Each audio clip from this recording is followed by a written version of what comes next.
screening operations when we come back. I'm Dr. Christopher Larsen, a veteran of the U.S. Army Infantry, founder of One Shepherd Leadership Institute, and author of Small Unit Tactical Doctrine. All right, before I get rolling on this, and I'm very happy to be back talking and discussing small unit tactics with you, a viewer sent me a, wow, I'm honestly really intrigued by this. One, because I've never had reindeer, and this is reindeer soup, but also because it's Finnish, correct? This is from Finland? Yep. So this is a Finnish military issued ration, field ration. What I love about it is it says real, real taste, real energy, real food. So I'm intrigued for so many different reasons about this. It is a soup, a reindeer soup, which I'm definitely going to try this fall or winter. But I think what's also intriguing, frankly, is that I look at this and I think, something is wrong. Apparently, other militaries have convinced their government in their procurement for field rations and stuff that warriors are real, bona fide human beings. I don't know whether to be appalled or, enamored with this idea. Warriors actually need food. We know the pecking order in America. It goes civilians, human beings, pets, primarily your cats and dog food, and then MREs, manufactured by the cat and dog food people, but with less exacting standards. So I'm just thrilled. I'm thrilled about this. I definitely want to try it for more reasons than one. All right. We have to discuss, or we are going to, no, we get to discuss screening operations today, and that's an enabling operation. Screening is shaping and enabling operations. It comes into a bigger area called area security, and it can be part of local area security. It truly can. And so screening, I think, is understood kind of intuitively, but at the same time, a lot of nuance is lost, and particularly when you start comparing screening operations with guard operations, with cover operations. I'm going to be honest with you, I recognize all three of them independently from each other and how they are similar and how they're different. I forget which one is which too often. Let me go right to the FM and give you some definitions, and then we'll go to the whiteboard. So, screen. A screen is a form of security operations that primarily provides early warning to the protected force. Guard. Guard is a form of security operations whose primary task is to protect the main body by fighting to gain time while also observing and reporting information and preventing enemy ground observation of and direct fire against the main body. There's some nuanced difference already there. Cover. Cover is a form of security operations whose primary task is to protect the main body by fighting to gain time and preventing the enemy ground observation and direct fire. Well, cover sounds a whole lot like guard. So let me go ahead and differentiate those two for you right now because they are remarkably similar. Guard is part of the main body. It's protecting the main body, but it's not independent of it. And so it operates within the umbrella of logistics, and certainly that includes the umbrella of indirect fires and close air support. Cover operates independent of the main body. In fact, it's probably another body. You might be covering as a battalion for another battalion or another brigade, maybe not even your own, or maybe part of your brigade, but you're operating independent of the brigade, not relying on them for your basically your logistics, your artillery, your close air support. You have that assigned to you already as that battalion. You're independent and able to take the fight to the enemy as well as to play a retrograde action to buy time and space for the brigade or other battalion to get away. So that's a cover. Guard isn't that. Guard is operations of that. Let's say you're talking about a battalion or a brigade or even a company. It's operations from integral units within inside of it. And that's what guard does. So it doesn't operate that far away. It doesn't operate independently, yet it has much the same mission and effort to protect the main body. So what's a screen? Because didn't we say a screen is also a form of security operations?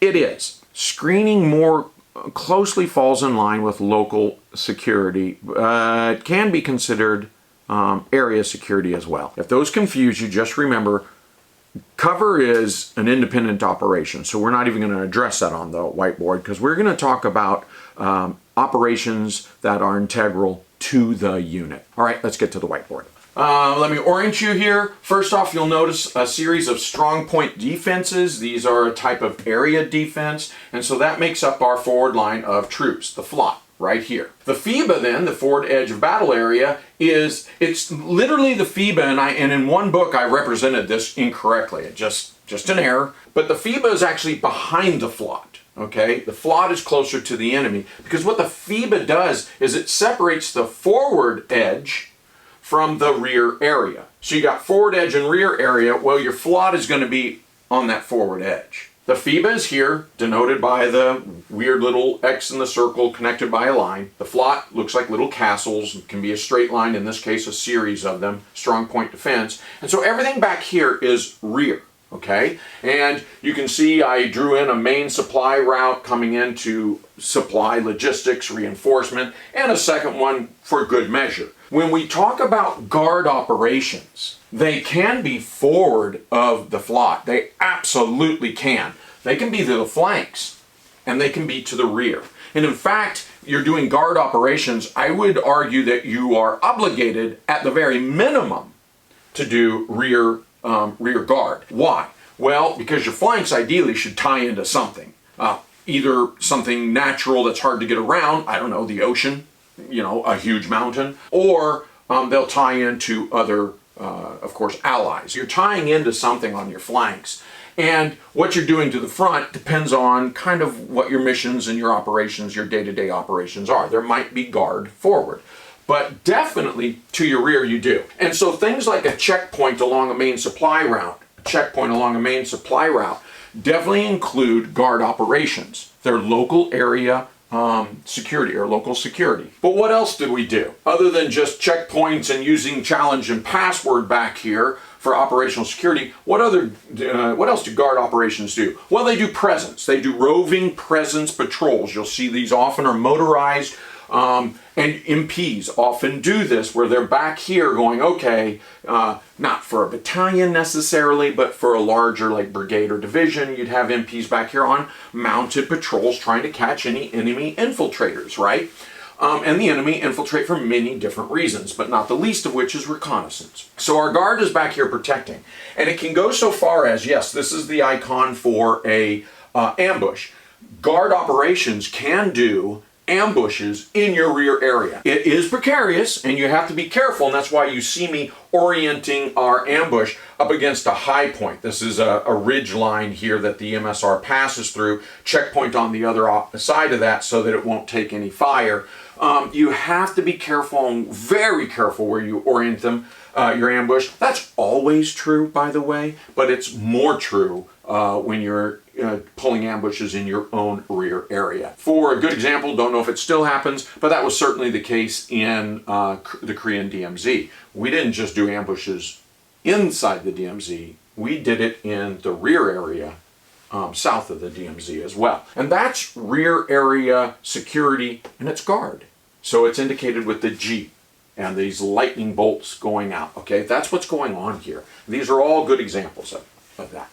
So we're not here to talk about guard. We're here to talk about screening. And before we can talk about screening, we need to orient to the other side of the map. And the other side of the map has an engagement area. This is where we plan to EA, engagement area. This whole thing up here. And this is where we plan to defeat the enemy. I'm not saying this is where the enemy is. Careful. I'm saying this is where our defenses and our fires, our close air support, our artillery will defeat the enemy out here. And then as they come in closer, we'll use our machine guns and grenade launchers and designated marksmen. And then as they come in closer, rifles open up, claymores open up, hand grenades, flamethrowers, whatever you have, right? And they hit our concertina wire, our frontal defenses. That whole entire area to engage the enemy is called the engagement area. And that's what we have. Now, the enemy can be there. And that's why we have screening. But you have to understand that beyond that limit of advance, there's still enemy. And so I've represented that with this great big box saying enemy. And we could even put a question mark there and say, well, maybe we know it's there Maybe we don't. And particularly if we don't, but even if we do know, we're going to keep up our reconnaissance. Intelligence, surveillance, reconnaissance assets. We're going to push that forward into the enemy so that we can continue to develop that, understand any changes that happen. And if we know nothing about it, hey, we got to find the enemy, their location, and their disposition. So we have reconnaissance going that way. Guess what? The enemy's recon is going this way. They also want to locate us, find our exact locations, strengths, dispositions. They want to get into our rear area and find out what's going on back here. They want as much intel as possible. And so the enemy is sending recon against our defense.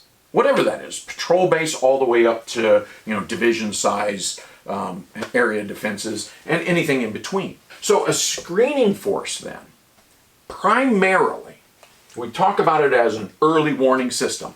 Yes, that's true, but you'll notice that we have LPOPs. And some people say, yeah, that's part of screening. Okay. It depends, I guess, whose doctrine and, what you've been taught. LPOPs, to me, seem part of an area defense, or any kind of defense, really. LPOPs aren't posted way over here on this side of the engagement area because they have to get back into the defensive line quickly. And they're certainly not thrust into enemy territory. An LPOP is supposed to be that last human line of early warning before the enemy hits our concertina wires and all of this stuff. They provide that. Listening posts, observation posts, and then they run back inside as quickly as possible. We want to track them, not leave them out there to die.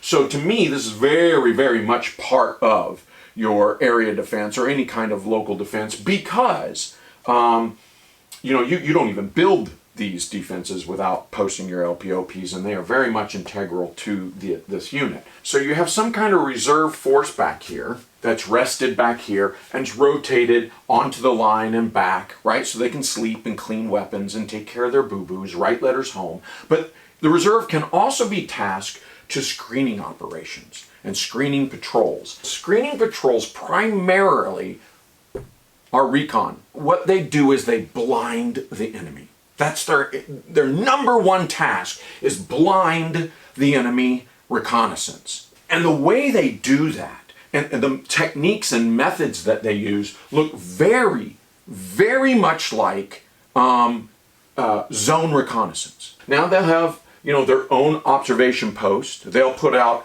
sniper teams. They'll put out observation posts, particularly to call indirect fire or close air support on enemy presence in the EA. Their number one target is a recon, and yet, I just told you, they're running around doing cloverleaf, right? They're doing the whole clover leaf. You hit an ORP, and then here's your ORP, and then you go to the next one, and then you do another clover leaf. And they'll do this all up and down the engagement area, and you go, well, that's zone reconnaissance. Right, their methods look the same as zone reconnaissance, but it is more correct to say they're somewhat similar to reconnaissance in force. What I mean by that is this. Screening operations are hunters. They're not reconnaissance. Reconnaissance wants to get in quickly and get out quickly, or get in stealthily and get out stealthily. The point is that reconnaissance wants to get the information and bring that information home as quickly as possible. And reconnaissance is not at all interested in killing bad guys. Why? Because I stealthily sneak in. I've seen their LPOP and one of their, baits. I got great intel. Let me knife these two guys.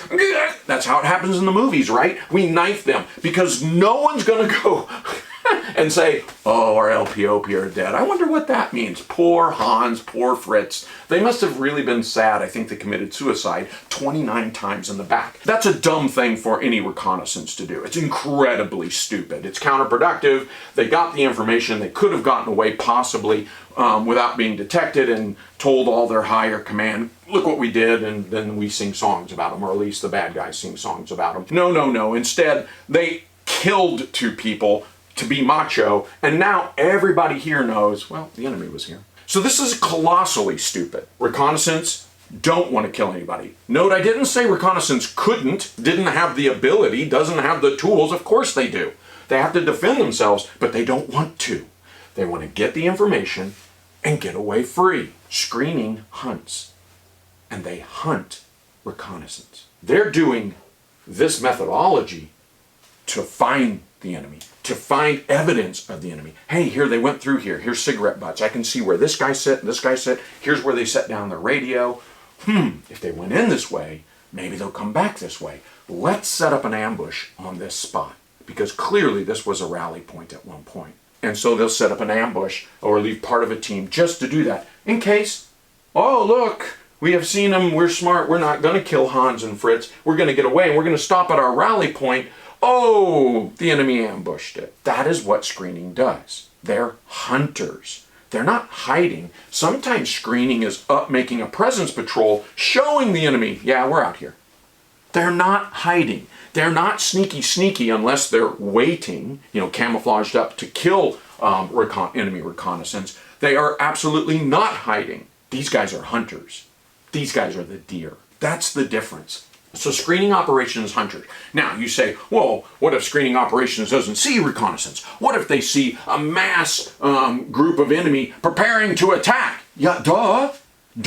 They would, honestly, they would call that in. If they can call artillery or close air support or some kind of indirect fires, mortars, whatever it is, if they can call that in on top of that, they would certainly do that. That's called a spoiling attack. Can the screening patrol actually conduct its own direct fire spoiling attacks with its own integral small arms? And the answer here is, yeah, it depends. You definitely want to make sure you get away and don't die in place. But has it been done? Yes. Has it been done successfully? Yes. You have more targets than merely reconnaissance. Ultimately, you're a hunter, but primarily screening operations blind the enemy reconnaissance. That's what they're out there to do. They will also conduct spoiling attacks, all right, on enemy as they mass. But here's the other nuance. They don't go past their limit of advance. Why? Well, because this is the purview of reconnaissance assets. We're saying, oh, this is a battalion here, this is a battalion rear, this is the FLOT, this is a battalion engagement area, this whole lottie-dottie, all of this. This is the battalion AO or AOR, area of operations, area of responsibility. That is your AO, AOR. And it would be at battalion level, so we could mark it like this. We could just go ##. Remember, that indicates above a box, right? So this is our battalion AO, AOR.